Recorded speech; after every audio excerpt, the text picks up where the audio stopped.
Hello friends, PDW के एक नए एपिसोड में आप लोगों का स्वागत है। दोस्तों, कल 11 मार्च को पाकिस्तान में एक बड़ा ही अनप्रेसिडेंटेड इंसिडेंट हुआ। बलूच लिबरेशन आर्मी के मिलिटेंट्स ने जफार एक्सप्रेस ट्रेन जो क्वेटा से पेशावर जा रही थी उसे हाईजैक कर लिया और उस समय उसमें करीब अराउंड 500 पैसेंजर भी थे, इंक्लूडिंग मैनी सिक्योरिटी पर्सनल। और उसमें करीब बहुत सारे पैसेंजर को तो उन्होंने छोड़ दिया, लेकिन वो 214 जो पैसेंजर थे उसे बंदी बना लिया। और उसमें जो मेनली कह लें कि सिक्योरिटी पर्सनल है, पहले तो वो क्लेम किए कि भाई इट इज़ अराउंड 100, फिर दोबारा जो बीएलए ने अपना स्टेटमेंट जारी किया उसमें 182, and then finally it said that we have taken hostage of 214।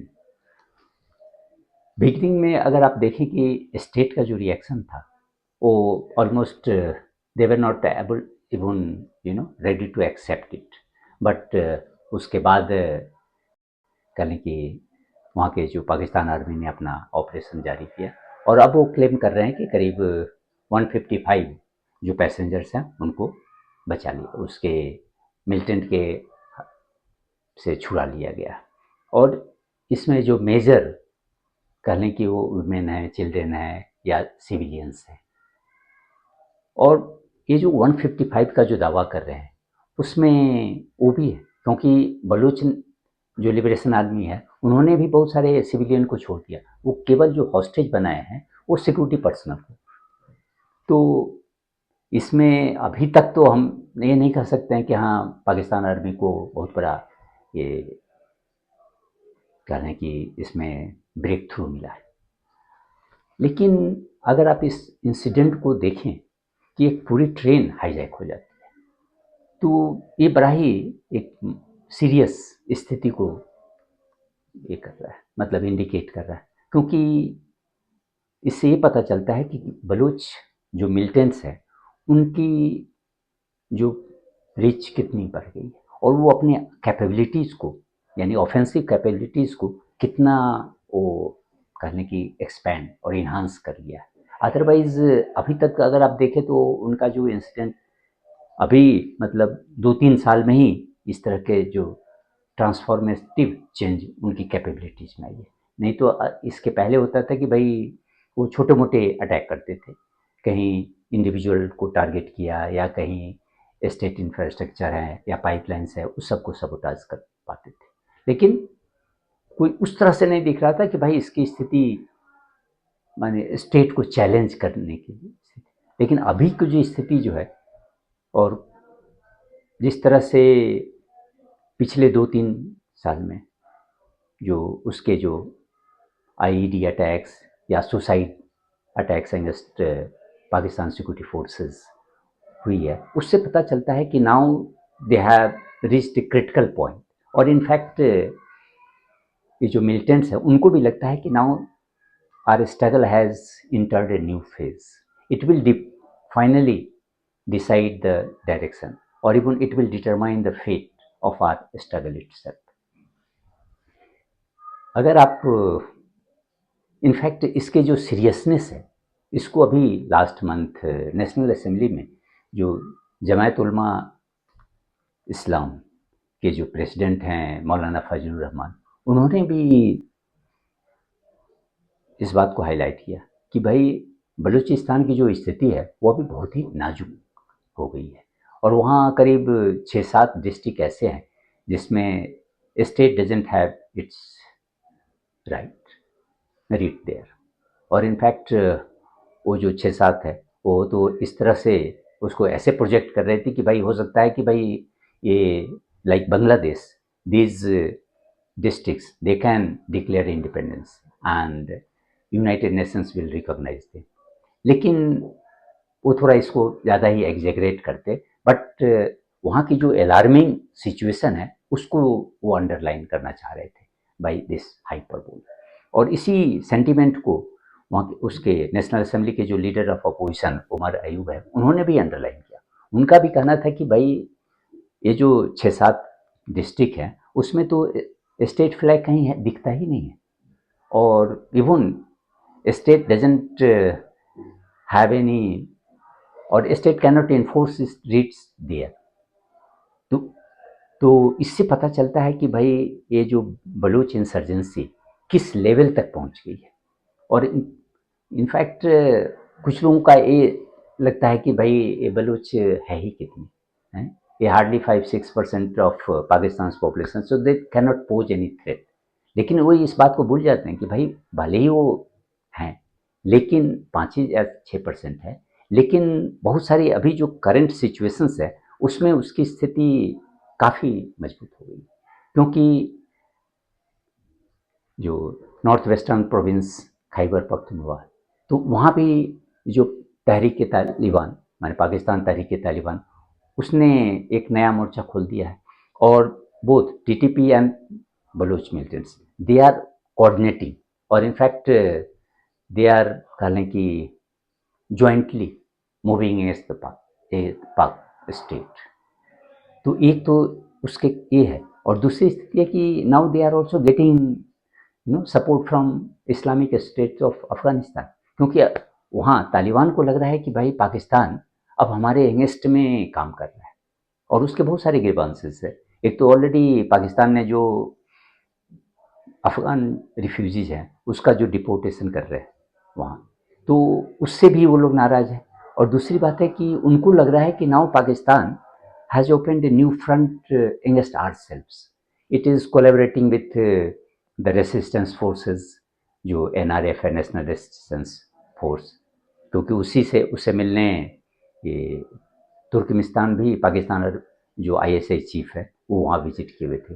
और साथ में उनको ये तालिबान को लग रहा है कि भाई now it is also flirting with ISKP, Islamic State of Khorasan, उससे भी मिलकर के हमारे जो अथॉरिटी उसको अंडरमाइन करने की कोशिश कर रहे हैं। तो इसीलिए ये जो तालिबान, ये भी उसको सपोर्ट कर रहा है। और अभी तक होता था कि ये जो मिलिटेंट्स हैं, Baloch militants, they do not have access to the sophisticated weapon, लेकिन ये सारे जो वीपन्स यूएस ने छोड़ करके गया, तो यूएस के जो लेफ्ट ओवर वीपन्स यहाँ पर अफगानिस्तान में रह गए, वहाँ भी एक्सेस इन लोगों को मिल गया, और जिसके कारण इन लोगों का जो फायर पावर है वो काफ़ी इन्हांस हो गया। तो लेकिन इस सब के, ये तो मिलिटेंट फ्रंट पर है। दूसरी तरफ अगर आप देखें कि बलूच जो पीपल हैं उसके अंदर स्टेट के प्रति माने आक्रोश इतना अधिक बढ़ गया है कि now they have launched, even young generation, young जो बलूच, उन लोगों ने एक पॉलिटिकल मूवमेंट भी स्टार्ट कर दिया है, जिसमें almost they are organising protest across the province. और उसके जो लीड करने वाले हैं जैसे महारंग बलूच और उसके जो साथी हैं बलूच काउंसिल के तहत अपना ऑर्गेनाइज कर रहे हैं। तो इससे ऐसा लग रहा है कि नाउ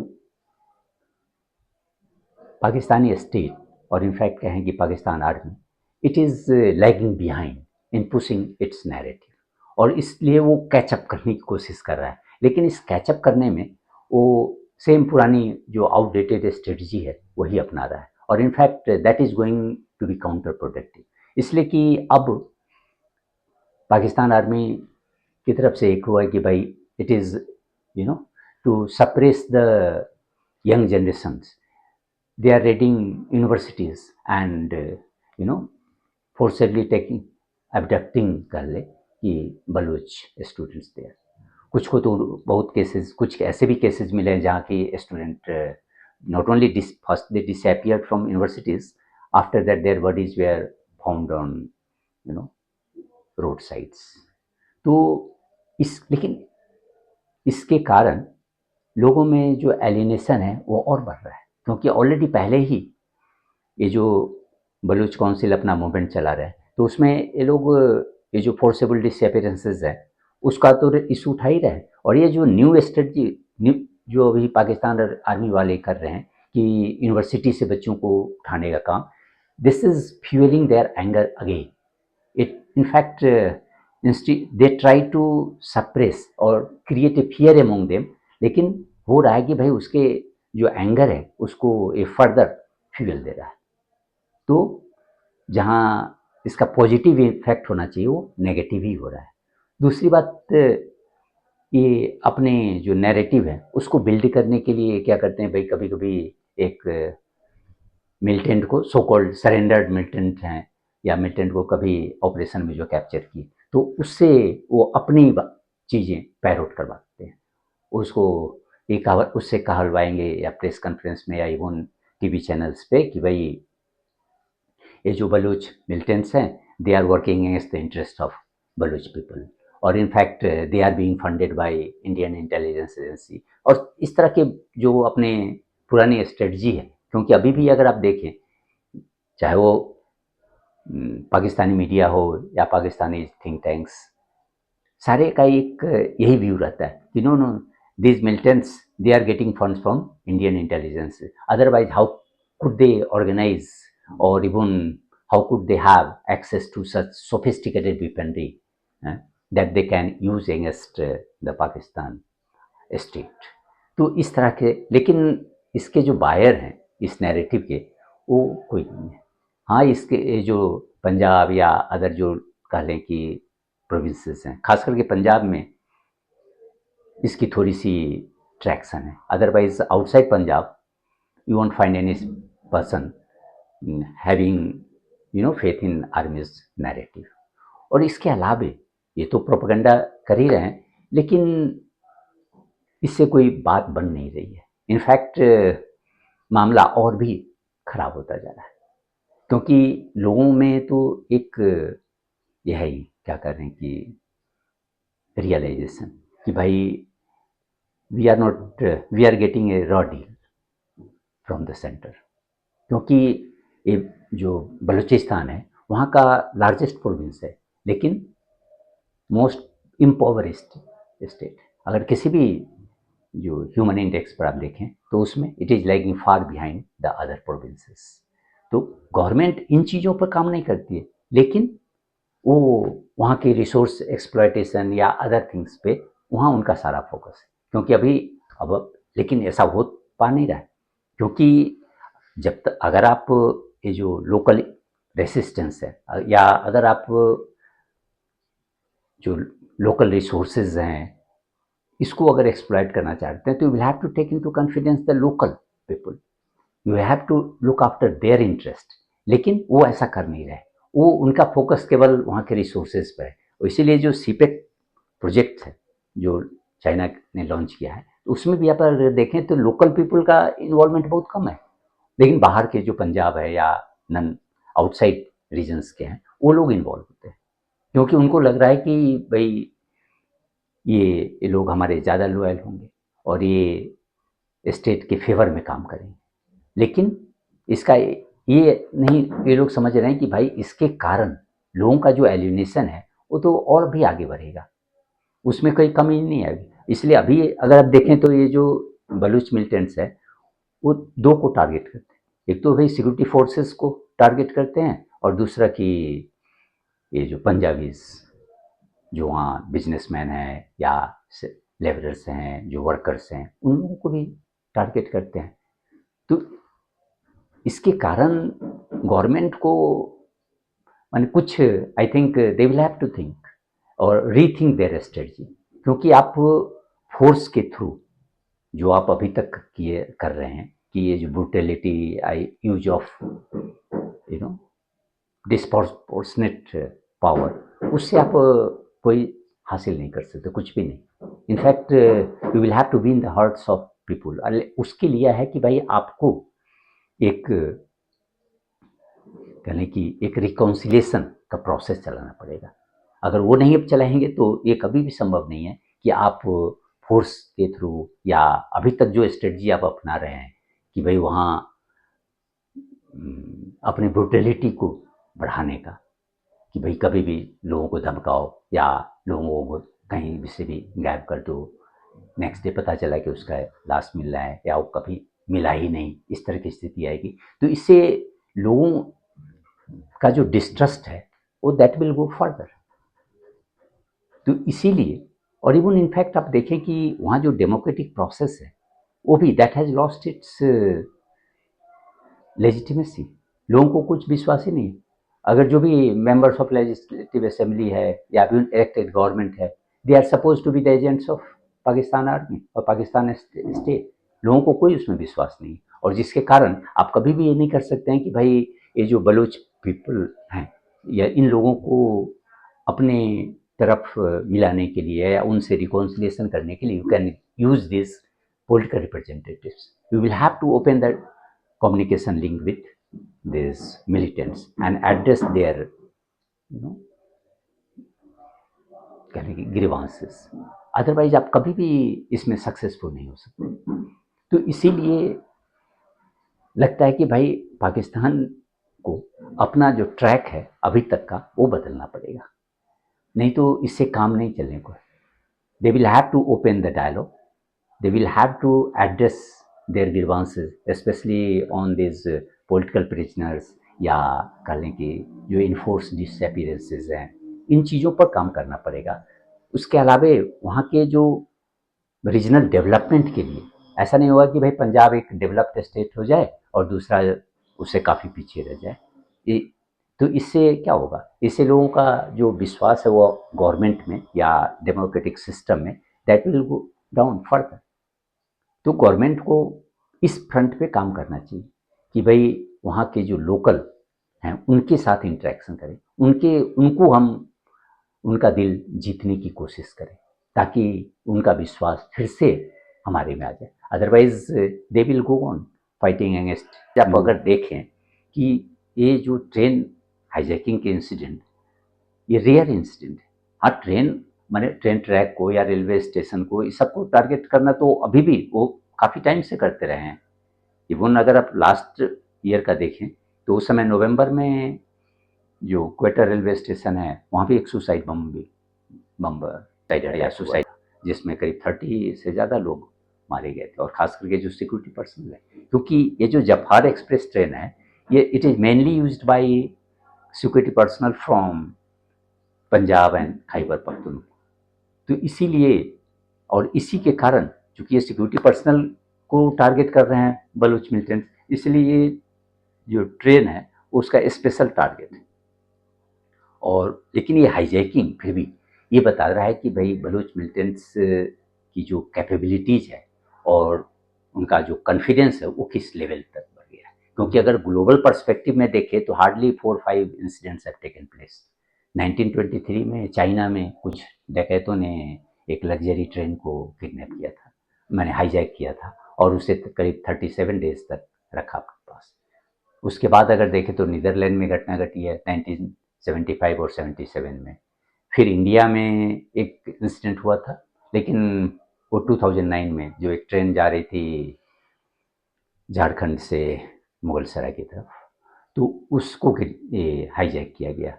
करीब 300 जो माओइस्ट हैं उनने इस ट्रेन को रोका, लेकिन वो hardly after some time they released it, क्योंकि वो उनका था कि भाई they were just enforcing there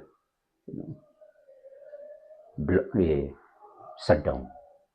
क्योंकि कुछ दिन उसके जस्ट पहले कुछ करीब 6-7 विलेजर्स को सिक्योरिटी फोर्सेस ने मार दिया था और उसी के अगेंस्ट में वो प्रोटेस्ट करते थे। तो as a mark of protest they had hijack that train for some time. लेकिन यहाँ तो it is not a mark of protest, यहाँ तो ये कह लें कि it is a sign of fight against the state, और इसीलिए वो सिक्योरिटी फोर्स पर्सनल को ही टारगेट किए। इवन जो हॉस्टेज बनाया है तो उसमें मेनली सिक्योरिटी फोर्सेस है और उनका डिमांड इसीलिए उन्होंने 48 आवर का जो अल्टीमेटम भी दिया है कि भाई इस बीच में अगर तुम नहीं किए, when you have to release the political prisoners from Balochistan, even displaced ये forcibly disappeared personnel और जो रेसिस्टेंस एक्टिविस्ट है इन लोगों को छोड़ो। अगर नहीं, in fact if you don't leave और instead if you go for military operation then we will execute all the hostages. तो मामला काफ़ी गंभीर हो चुका है। और नाउ ये तो है कि भाई ये बलूच जो लिबरेशन आर्मी है या अदर जो बलूच मिलिटेंट्स है they can hope for independence as they think in the near future. और लेकिन ये जो पाकिस्तानी स्टेट है, it can also it cannot hope to quell the rebellion. In fact, ये कह लें कि बलूचिस्तान विल रिमेन इनके गले की हड्डी, जो कहते हैं कि भाई तो ये वो गले की, पाकिस्तान के गले की हड्डी होगी, ना जिसको निगल सकता है और ना ही बाहर फेंक सकता है।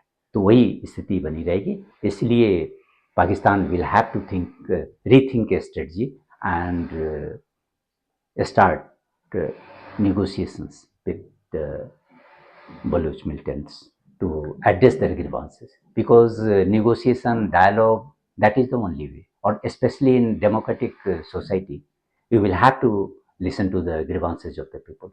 That is the only way, or in fact that is the only, you know, the sole strategy to win over the people from Balochistan. धन्यवाद।